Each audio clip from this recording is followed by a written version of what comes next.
Jadi malam ini nanti terus sampai akhir Ramadan kita duduk diam. Jangan nunggu 23-nya, 21-nya, ganjil-ganjilnya. Terus 20 hari. 20 hari berapa ya? Habis lebaran dong. Orang lebaran ini masih begini.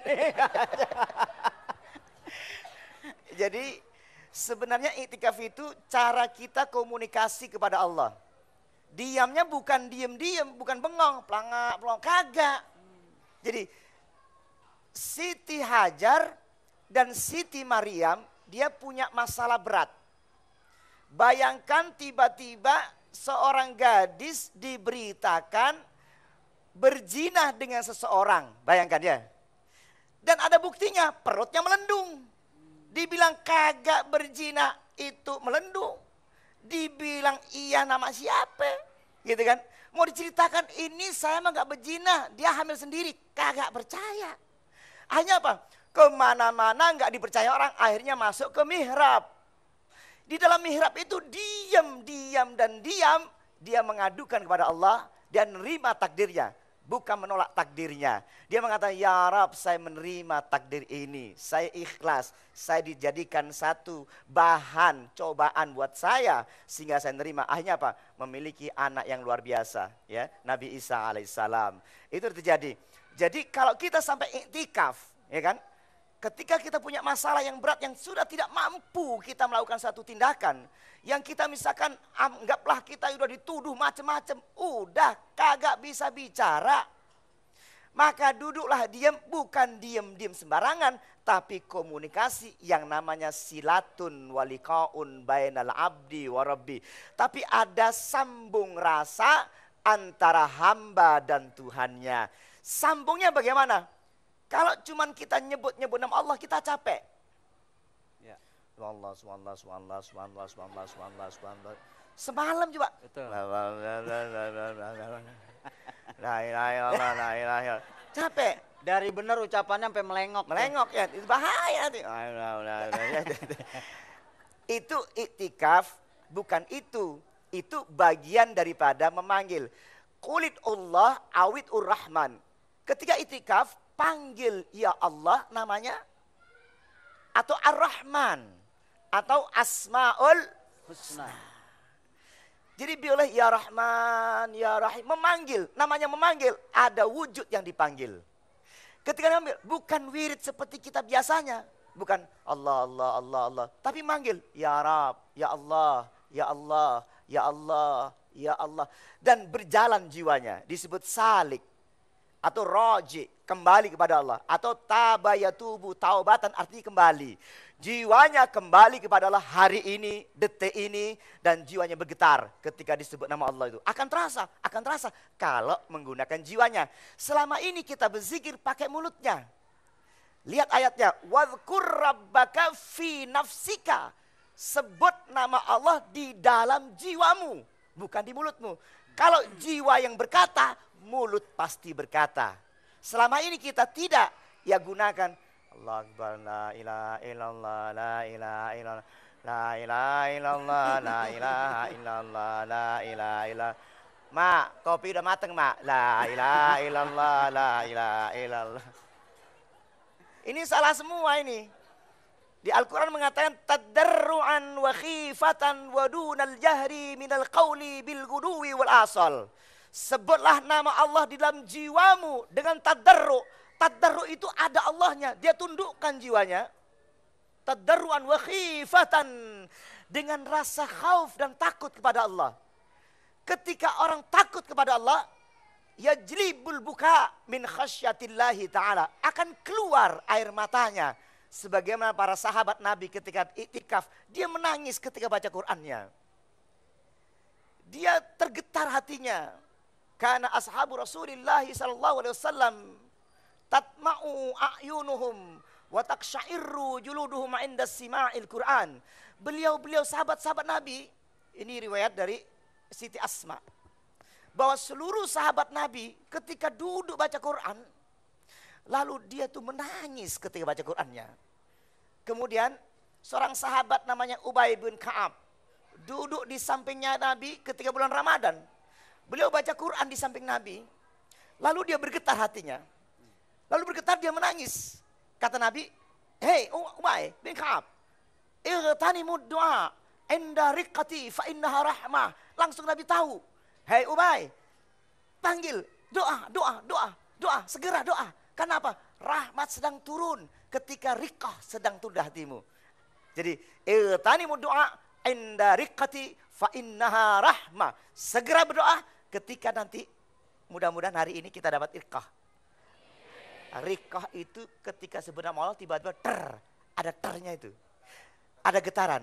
Di saat itu segera berdoa, kata Allah, kata Rasulullah, segera berdoa di saat hatimu terjadi riqah.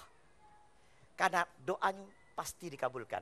Masya Allah, luar biasa. Bagaimana Bapak Ibu, ini menjadi ilmu yang sangat luar biasa. Ketika kita mendapatkan persoalan besar, Ya. manusia sudah tidak mampu lagi menanggulangi ataupun mengatasinya, maka kita kembalikan kemana? Kepada Allah Subhanahu wa Ta'ala. Nah, berbicara tadi tentang kisah Maryam, ya kan, yang sangat luar biasa. Itu contoh Ya itikaf. Ustaz ya. Contoh itikaf. Iya, contoh itikaf yang berhasil. Termasuk Siti Hajar di saat posisi yang sangat sulit. Iya kan? Maka beliau itikaf sehingga menghasilkan air, rezeki. Sampai sekarang. Masya Allah. Pasti ada solusi di balik kebaikan yang kita lakukan. Kita akan sambung kembali kebersamaan kita di Oase Ramadan. Jangan kemana-mana pemirsa. Pemirsa, Anda masih bersama kami di program Oase Ramadan Metro TV. Dan kami masih membahas dan kita masih mengkaji mengenai itikaf atau makna itikaf dalam keberimanan. Tadi kita sudah mendengarkan tausiah yang luar biasa dari Al-Ustadz Abu Sangkan. Kita akan lanjutkan kembali bagaimana nih Ustadz. Mengenai itikaf kita akan kaji lebih dalam lagi. Iya. Kalau tadi Ustadz mengatakan bahwa itikaf itu adalah hakikatnya kita berdiam diri, Iya. merenungi apa yang kita lakukan. Sesuatu yang berat kita dapatkan persoalan di luar sana, Iya. kita masukkan dalam itikaf dan kita bermunajat kepada Allah. Tadarruan. Nah ini maknanya seperti apa nih Ustadz? Apakah yang dilakukan Siti Maryam ini juga sama seperti kita ya? Iya. Ya, Betul. setiap orang pasti punya persoalan. Iya. Masalahnya ini, persoalannya kalau Siti Maryam itu tahu, kenal ada Allah. Ya. Sehingga ia lari datang ke Allah.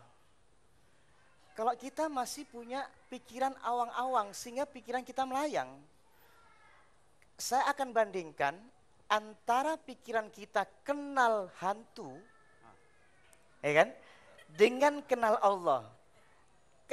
Jangan gitu dong. Ayo kita bandingkan, kesadaran ada hantu di sekitar kita membuat pikiran kita fokus. Sampai jalan pun ngeri. Astagfirullahaladzim. Artinya gini, ihsan itu anta'budallaha ka'annaka tara fa illam takun tara fa innahu yarak. Sehingga dia sampai pada tingkat ia merasakan ada Allah terus. Sikapnya ada Allah terus. Seperti kadang-kadang mengatakan bahwa Pak Abu itu susah. Saya akan contohkan kenapa anak kita tidak pernah ketemu hantu. Betul nggak? Tapi sikap ada hantunya betul-betul ada. Masuk kamar mandi takut hantu. Masuk kamar takut hantu. Ketemu Bang Muncrik takut juga. Begitu dia ngaca takut lagi. Artinya Ya.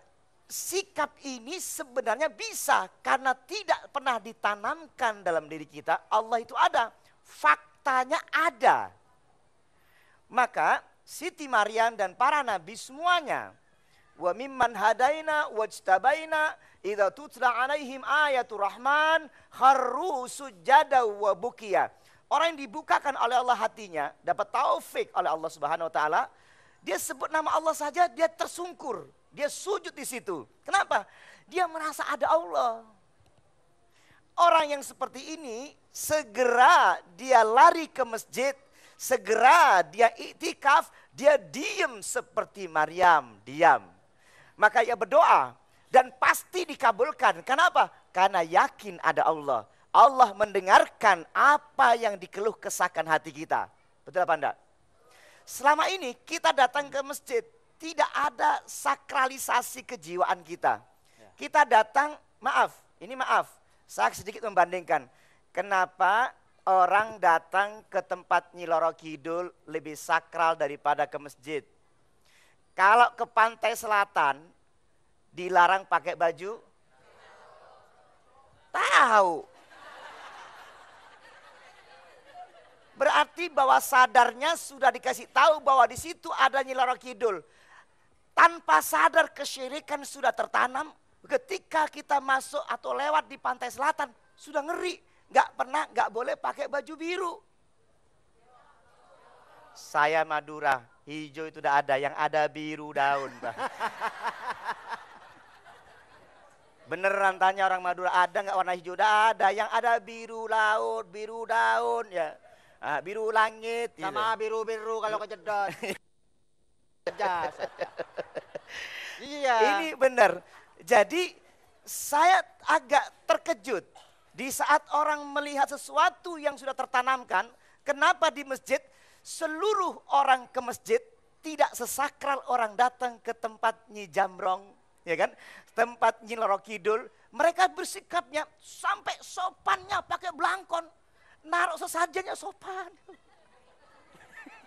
Iya bang. Sopan luar biasa, tapi masuk masjid kagak ada yang sopan. Betul apa enggak? Tidak ada sopan dari sikap para di depannya. Ia ucapkan kalimat ini wajahtu wajhiyah. Kuhadapkan wajahku kepada wajah zat sang pencipta langit dan bumi. Ada di sini berarti. Karena sikapnya. Bismillahirrahmanirrahim. Iya karena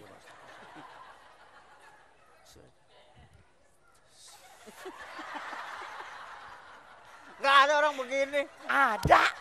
Lah kita kan lihat. Masa ada orang sholat begini? Kalau keterusan begini gimana? Ya Allah. Sebenarnya itu yang saya katakan sakralnya Allah di dalam masjid.